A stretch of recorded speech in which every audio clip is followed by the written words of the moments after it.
복된 소식 아름다운 소리 AM 1590kHz 시카고 기독교 방송입니다.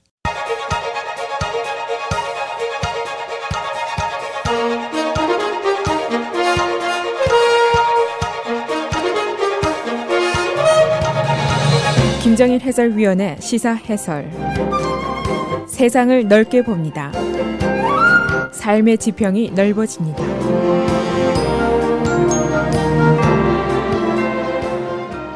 시사 해설입니다. 라코인 맥다놀 사건 재판, 어제 가해 경찰관인 제이슨 밴 다이크가 증언대 위에 앉아서 직접 증언을 했습니다. 이것은 굉장히 중요한 의미를 가지고 있습니다. 가해 경찰관이 직접 자신의 입으로 자신의 주장을 펼 수 있는 기회를 갖는다는 의미도 되지만은, 그러나 동시에 그가 검찰 측의 반대 신문에 노출이 된다는 겁니다. 그러니까 방어하는 쪽에서는 매우 위험한 일이라고 보통 간주를 합니다. 그러나 이 사건, 이 재판이 일반적인 상식과 지식으로 해결하기에는 사실은 너무 큰 사건입니다. 시카고 경찰관이 수십 년 만에 처음으로 1급 살인죄로 지금 재판을 받고 있는 것이고, 또 시카고 시민들은 폭력적인 시위라든가 약탈에 대한 불안감이 가중이 되고 있는 시기입니다. 이 밴 다이크가 어제 증언대에서 눈물도 흘리고 감성적인 답변도 하고 더듬거리기도 하고 또 다소 퉁명스럽고 신경질적인 반응도 보였습니다. 그의 주장은 한마디로 정당방위입니다. 피살자인 라코인 맥다놀이 칼을 버리라는 명령에 불응했고, 그가 칼을 들고 달려들었고, 또 땅에 쓰러진 이후에도 다시 일어나려고 했고, 땅에 쓰러져서도 칼을 손에 잡고 있었고, 고로 경찰의 생명이 위협을 느꼈고, 그래서 16발을 쐈다, 그런 주장입니다. 그러나 검찰 측의 반론은 이제 전혀 다릅니다. 그런 장면은 경찰 비디오에도 없고 변호인 측이 특별 제작한 비디오에도 없지 않느냐, 고로 가해자의 주장은 정당화될 수가 없다, 그런 반론입니다. 그래서 오늘은 어제 증언대에 직접 나선 가해 경찰관 밴 다이크의 증언 내용은 어떤 것인지, 또 검찰의 반박은 어떤 것인지 정리를 해보겠습니다. 이 살인 재판에서 가해자가 증언대에 나서서 직접 증언을 하느냐 마느냐, 이것을 결정하는 것은 매우 중요한 일입니다. 자신의 주장을 직접 펼 수 있는 기회지만은 동시에 검찰의 반대 신문에 걸려들 수도 있는 위험한 기회이기 때문입니다. 보통 일반적인 상황에서는 가해자가 증언대에 직접 나서지 않습니다. 특히 살인 재판의 경우에 만일 1급 살인에서 2급 살인으로 죄목을 줄이고 형량을 줄이려면은 하지를 않습니다. 그러나 I am not guilty, 무죄를 받아야 할 상황이라면은 피고인이 직접 증언을 하는 위험을 감수하는 수밖에 없습니다. 이것이 일반적인 재판 전문가들의 견해입니다. 보통 피고인은 제5수정헌법 Fifth Amendment에 의해서 self-incrimination, 자신에게 유죄를 초래할 수 있는 증언을 하지 않을 권리가 있습니다. 이것은 헌법상의 권리입니다. 어제 장장 4시간 반 동안 진행된 증언에서 밴 다이크는 연속적으로 일반적인 견해의 기준에서 본다면 모순된 주장을 계속했습니다. 우선 피고인인 밴 다이크의 주장을 간략하게 요약을 하면은, 자신의 행위, 즉 16발의 총을 쏴서 피살자인 라코인 맥다놀을 사망하게 한 것은 정당방위다 하는 주장입니다. 피살자가 칼을 들고 달려들었고 그와의 거리는 13피트에 불과했다.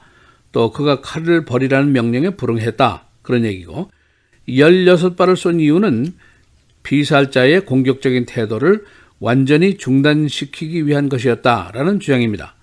그가 땅에 쓰러져 있는 상태에서도 손에 칼을 계속 잡고 있었고, 왼쪽 어깨를 들어서 다시 일어나려고 했고, 만일 그가 일어서면 다시 공격을 할 수 있는 상황이라고 판단을 했다. 그래서 그가 땅 위에 쓰러진 이후에 총격을 가한 것은 주로 그의 칼을 향해서 쏜 것이다 라는 설명을 했습니다. 한마디로 자신의 행위는 경찰에 훈련받은 수칙에 의해서 정당 방위를 한 것이다 라는 주장입니다. 그러나 이제 검찰 측의 생각은 전혀 반대입니다. 검찰의 반대 신문을 요약하면 이런 것들입니다. 검찰은 피살자인 라코인 맥다놀이 칼을 들고 경찰에게 공격을 했다는 주장은 어느 비디오에도 없다. 경찰 자동차의 소위 그 대시보드 카메라 비디오에도 없고 변호인 측이 특별 제작한 가해자 변론을 위한 비디오에도 없다. 그런 점을 지적을 하고 있습니다. 피살자는 오히려 경찰로부터 당시에 멀어져 가고 있는 장면이 경찰 비디오에 있다. 또 그가 손에 든 칼은 3인치짜리 손칼이었다라는 반박을 하고 있습니다. 그리고 16발을 쏜 것에 대해서 피살자가 첫 발에 이미 사망을 했다. 치명상을 입었는데 그가 땅에 쓰러진 이후에 다시 움직이지 않았다. 일어서려고 했다는 장면은 어디에도 없다. 그런 반론을 펴고 있습니다. 고로 가해자의 총격 결정 그리고 16발을 사격했다는 결정은 정당화될 수 없는 행위다. 이건 살인이다. 그런 주장입니다. 그리고 이제 또 한 가지 중요한 사실이 밝혀졌는데 이것은 변호인 측의 증인인 심리학자의 증언입니다. 밴다이크가 사건 현장에 도착하기 바로 전에 그의 파트너 경찰에게 왜 라코인 맥다놀이 경찰차의 타이어를 찍고 차를 손상시켰는데도 경찰들이 그냥 놔뒀느냐 그런 질문을 하면서 그가 한 말은 Oh my God, we're gonna have to shoot the guy 이렇게 얘기를 했습니다. 그를 우리가 쏠 수밖에 없네 라고 했다는 부분입니다. 만일 이것이 사실이라면 배심원들에게는 중요한 판단 기준이 될 수가 있습니다. 1급 살인죄라는 거 우선 살의가 있어야 됩니다. 인텐션이 있어야 되고 두 번째는 살인을 위한 계획, 플랜이 있어야 됩니다.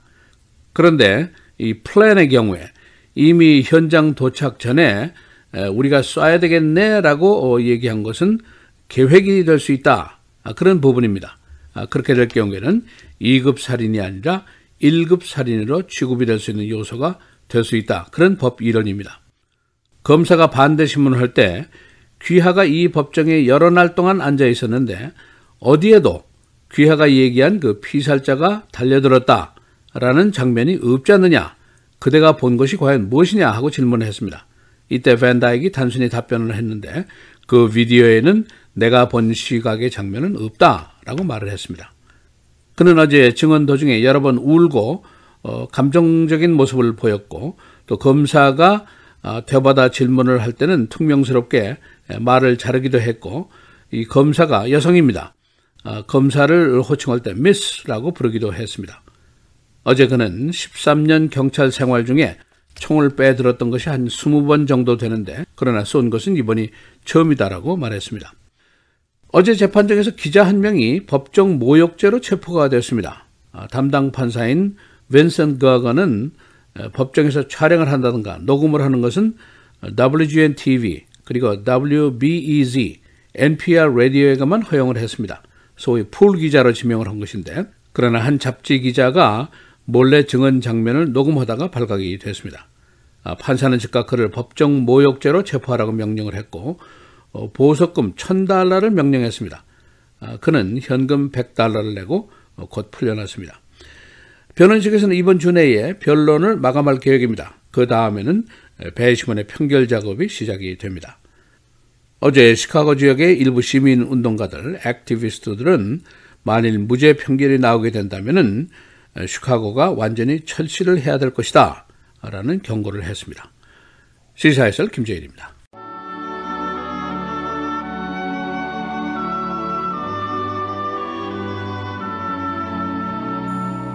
지나쳐 그리스도의 교훈 안에 거하지 아니하는 자는 다 하나님을 모시지 못하되 교훈 안에 거하는 그 사람은 아버지와 아들을 모시느니라.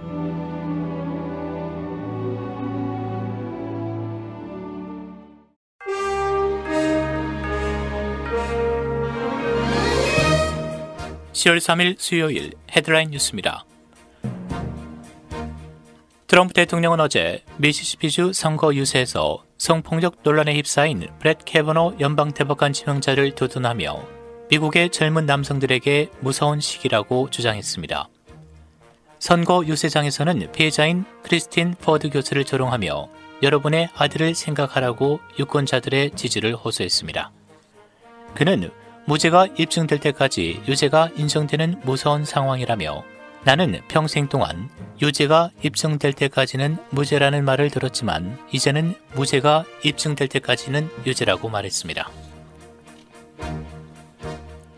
미치 맥코널 상원공화당 원내대표는 성폭력 기도 의혹으로 FBI 조사를 받고 있는 브렛 캐버너 연방대법관 지명자에 대해 이번 주 내 인준 표결을 할 것이라는 입장을 재확인했습니다. 언론에 따르면 맥코널은 어제 기자 간담회를 통해 FBI 보고서가 표결 연기 사유가 될 수 없다는 입장을 밝혔습니다. 이에 민주당은 강력 반발하고 있습니다. 트럼프 대통령이 푸틴으로부터 수십 년에 걸쳐 현 시세로 4억 달러 이상을 받았으며 이 중 상당 부분은 명백한 사기를 포함한 탈세를 통한 것이라고 뉴욕타임스가 어제 보도했습니다. 뉴욕타임스는 그러면서 이 보도가 트럼프 부친과 부친 회사의 비밀 납세 신고서를 포함해 10,000페이지 이상의 재무 관련 서류를 분석한 결과라고 설명했습니다. 이 보도에 대해 언론은 트럼프 대통령이 아버지로부터 100만 달러를 빌려 사업을 시작한 자수성가형 억만장자라고 자랑해온 것과는 배치되는 것이라고 지적했습니다. 폼페이오 국무장관의 방북 일정이 확정됐습니다. 오는 7일 북한을 방문해 김정은 국무위원장을 면담한다고 국무부가 밝혔습니다. 폼페이오 장관은 한국과 중국, 일본도 함께 방문합니다. 올해 노벨 화학상 영예는 진화의 힘을 활용해 항체와 효소를 연구 개발함으로써 인류에 공헌한 미국과 영국의 과학자들에게 돌아갔습니다. 스웨덴 왕립과학원 노벨위원회는 오늘 프랜시스 아널드와 조지 스미스, 영국의 그레고리 윈터경을 노벨 화학상 수상자로 선정했다고 발표했습니다. 노벨위원회는 2018년 노벨 화학상 수상자들은 인류를 가장 이롭게 하기 위해 진화를 제어하고 활용해왔다고 선정 이유를 밝혔습니다. 시카고 컵스의 금년도 플레이오프 진출이 좌절됐습니다. 컵스는 어제 콜로라도 락키스와 내셔널리그 와일드카드 결정전에서 13회 연장전 끝에 1대2로 패했습니다. 양 팀은 9회 말까지 1대1로 비겨 연장전으로 가 13회까지 겨루었습니다. 메이저리그 플레이오프전은 이제 내셔널리그와 아메리칸 리그, 양 리그에서 각각 4팀이 겨루게 됩니다. 벤다익 살인재판, 피고인 벤다익이 어제 위험을 무릅쓰고 직접 증인석에 섰습니다. 그는 어제 피살자가 칼을 들고 위협적인 행동을 했기 때문에 정당 방위를 한 것이라고 증언했습니다. 그러나 검찰 측은 그의 주장을 뒷받침할 만한 증거가 없다는 점을 지적했습니다. 경찰 비디오와 변호인 측이 제작한 비디오에는 피살자의 위협적인 행동은 없습니다. 주지사 선거 토론회가 오늘 다시 열립니다. 오늘 토론회는 ABC 뉴스와 스페니시 언어 방송인 유니비전이 주관하는데 저녁 6시부터 생중계됩니다. 주지사 선거 토론회는 10월 9일과 11일 두 차례 더 예정되어 있습니다.